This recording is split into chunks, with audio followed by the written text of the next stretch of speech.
Hi there, Geminis. Welcome to your reading. So, when I was shuffling out this card for you, this spread for you guys, what I saw was I saw this young man. He's about 20, 25, 26. He's looking. He's wearing um, I want to say Renaissance type of clothing, and he's looking into this really dark mirror. It looks like a mirror, but I feel like it might have been like a bronze plate. It's painted black, so you can kind of see a reflective surface. It's really big, so it acts as a mirror. And in the mirror is somebody that looks like him, but the person looks slightly different. So first, he raises his left hand, and the person in the mirror also raises their left hand.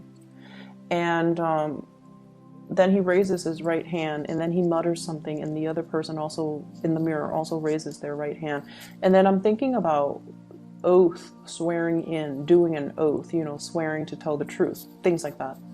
And then I feel like there's like a crack in the mirror, and then it breaks, like the all the pieces break, so it turns from as something that's bronze or iron cast into something that is fragile, like glass. Okay, and that's where the image ends. So in conjunction with that image and this spread, what I feel is there is a massive mirroring energy, and I'm also feeling like I'm not able to pinpoint where the energy is coming from, because you and whoever you're dealing with, you're mirroring one another.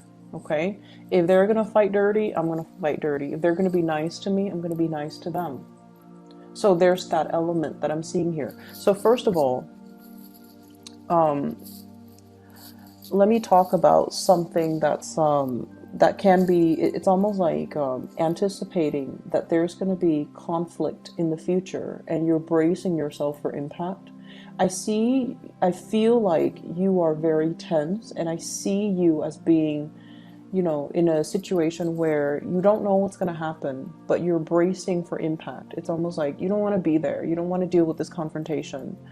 And you might not want to deal with this person. You don't know how it's going to play out, but you're keeping very, very, very steady to your course because you believe it is the best thing ever. And you could potentially be facing one other person or a group of people, and there's opposition, but you're just like, I'm going to maintain true to my course.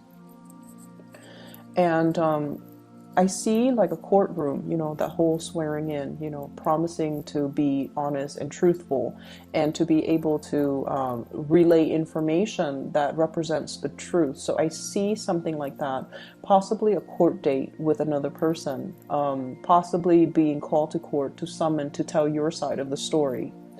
And then I'm also seeing as well, going back to that mirroring energy, I'm not seeing a lot of work and a lot of finance, career situations that are really occupying the space in your mind. I'm seeing more romance. Okay, and let me just relay the information as I see it. I see a huge age difference between two people. You could be the younger one or you could be the older one. Once again, it's hard for me to pinpoint this energy. And what I have here is, the advent of a birth. This is the birth. This is somebody who is very, very young. They're coming into the world. They're trying to find themselves. And then we end with a very, very old man who has learned everything he is to learn. And he's trying to give the guidance and the advice and the knowledge, to transmit knowledge to the younger generation. Okay, so there's an element about things coming full circle in this spread. And I'm almost like feeling like there are things that you have to learn. You're in the process of unraveling, learning something.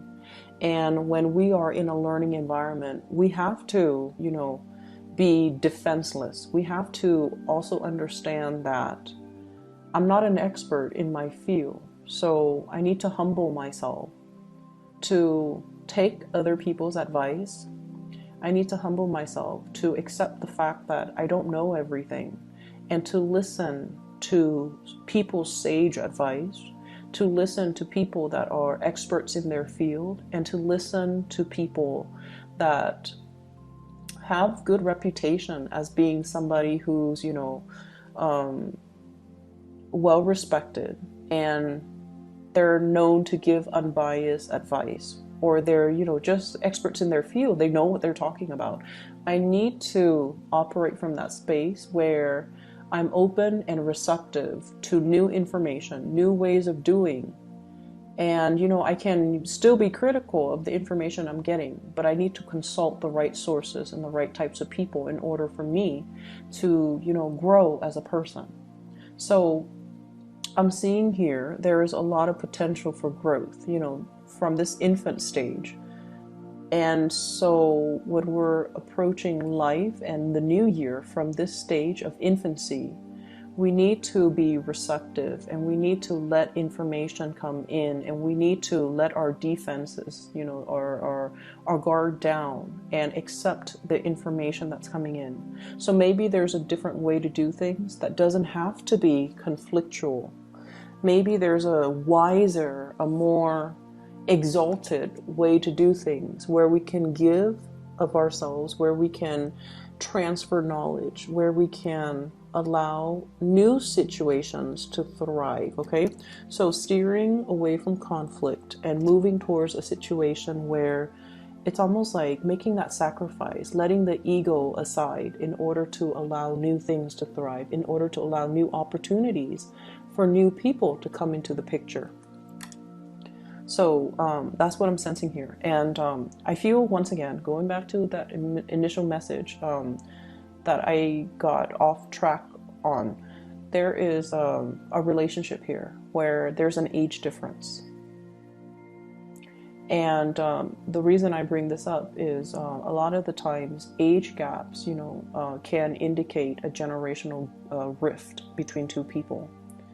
One person operates from more of that place of, I'm feeling, honestly, 1950s types of family dynamics, where the one person is like the breadwinner, the other person is like the homemaker or the caretaker. One person comes home with his usually briefcase, and then the other person that's at home comes and greet them at the doors.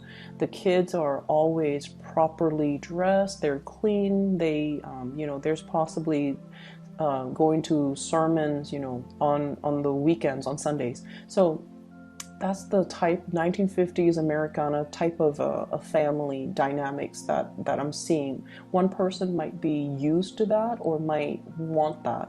And then the younger person might be looking for something a little bit more exciting. The young person might feel like, marriage is nice and all, but look at the divorce rates. Do we really need the institution of marriage? So one person might be a little bit more of a nonconformist. So I do see ideological clashes, values clashes between two people because of this age gap. And age, when we love somebody, is not really a major factor. But when we think about our childhood conditioning and the environment we grow up in,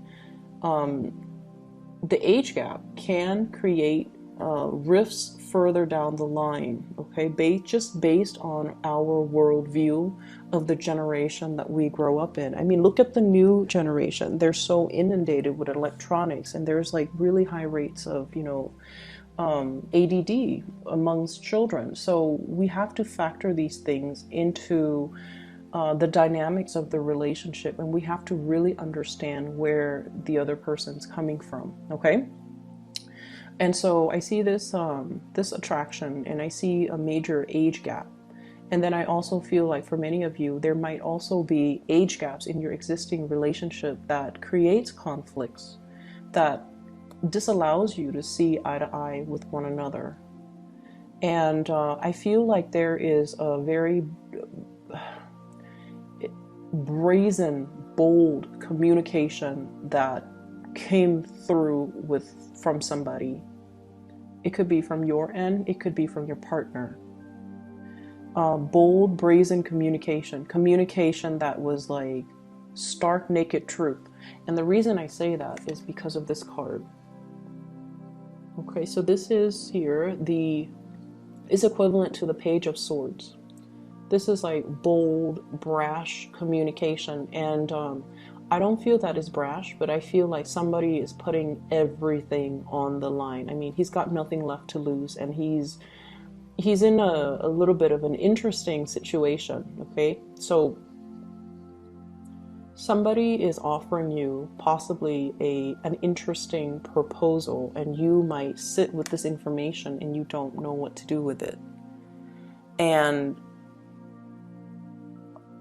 I'm feeling inner conflict from your end. I'm feeling like there's something happening here for this week where you are awoken to your passion. You are awoken to something new. It's like whatever flame that has been flickering and, growing to embers and have been kind of squashed out in your life, it's being reignited in a very, very big way. And it's being reignited by a person. I see a physical person coming into the picture. And the flames could be anger, or the flames could be love. It could be passion, or it could be lust. So however this operates for you is going to be different.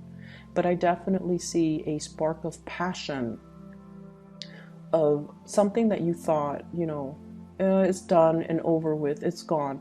It's being lit up again. And so it could signal to me, facing a conflict with somebody that gets your blood pressure up, or it could be dealing with something that is new and passionate, and it's almost like either way there's some daring, provocative communication coming through, and you're sitting with it and you're like not really sure what to do. You're not really sure what to say, and you're not really sure what you need to do. I feel like some of you might be in a relationship and you're being solicited from outside your relationship, and you're just like, no, I'm good where I'm at. I'm safe. I trust my partner. I don't know if I trust you 100%. So I feel like that's what I got. And then for others, I feel almost like you're afraid to go after this new spark of passion or pursue that person because you feel like, no, they're gonna break my heart. I like them a lot, but I don't feel like they like me to the same extent. They might just want to, just sleep with me and then leave me, or they might not be looking for the same relationship that I'm looking for, or they're not as committed. They're a little bit too flighty, so I'm just going to keep my feelings to myself. So I feel that, and I don't know if it's coming from you or the other person. That's the problem, because the energy is very mirrored. It's they behave a certain way, so you behave a certain way, or you're looking at them through a specific lens. Okay, so for example, going back to that expectation, that generational rift, that world view, you see things in a specific way, and then you kind of go out into the world and you look for signs and indicators that kind of confirm your biases. It's like confirmation bias. You're looking for, you're cherry picking evidence. You're looking for things that confirms what you already believe, and you're not open to seeing other things, other ways, other interpretations. And there's a big danger with that. So you might perceive somebody as, oh, they're hot-headed, they're a player, I like them a lot, they're not looking for the same thing, so I'm just going to close myself off and keep my feelings to myself, even though there is this huge spark of passion. So it's all in the spirit of self-preservation from your end. And then I also feel like I also feel you not making a move. I also feel you assessing. And I see two people looking at each other and constantly just assessing one another's motives. But there's very little true communication or true understanding of one another. So that's, Anytime we encounter somebody that's very different from us, it's a good opportunity to learn. It's a good opportunity for us to kind of expand our consciousness and to figure out, you know, why are they doing things like this? We can learn a few things. We can learn better ways of doing even. So the people that I see you dealing with, I have water signs, fire signs, and air signs. Aquarius, Gemini, Libra, Queen of Swords, Queen of Cups, Pisces, Cancer, Scorpio, King of Wands. This is a fire sign, Sagittarius, Aries, or Leo.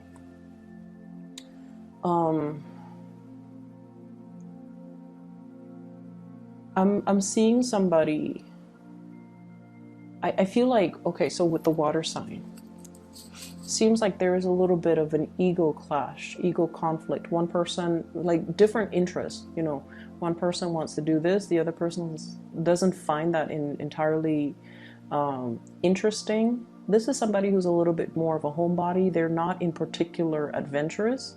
Not that all water signs are not adventurous, so I apologize for the cross watchers, but this is somebody that likes the comfort of their homes, okay? They might have routines as well. And I almost feel like the communication might not be great. And then we have the air sign and the fire signs that are bringing, you know, a lot of new passion, new ways of thinking, it's like they're expanding your consciousness, you know, they're expanding your sense of possibilities, your optimism. So the energy is very expansive, and I feel like it's a breath of fresh air. But at the same time, there might be that lack of emotional connection. So it's almost like you're not able to 100% feel safe with either people. But it signals to me that there's a lot of options on the table. So I see the older person going for the younger person, possibly reaching out, giving them something, making an offer, giving an offer, or, you know, being the one to break the ice, being the one to come forward, being the one to communicate. And either way, I feel like there's some really bold, brazen communication that came into the picture. And I feel like it ignited something within you that is very undeniable. And I feel like you kind of need to act on it, okay? I will leave it at that for you guys. I just see like court case, and I also feel like this love situation where you kind of need to let your guard down, and you kind of need to deal with the person as a new person rather than projecting things, expectations, beliefs, or whatever it is onto this new person. You have to deal with them as a new individual. Okay, I hope that makes sense. So I wish you the best, Geminis. I'll be back next week, okay? I hope the situation clears up for you, and I hope it is helpful and that it resonates with you. Take care of yourself, and I'll see you soon.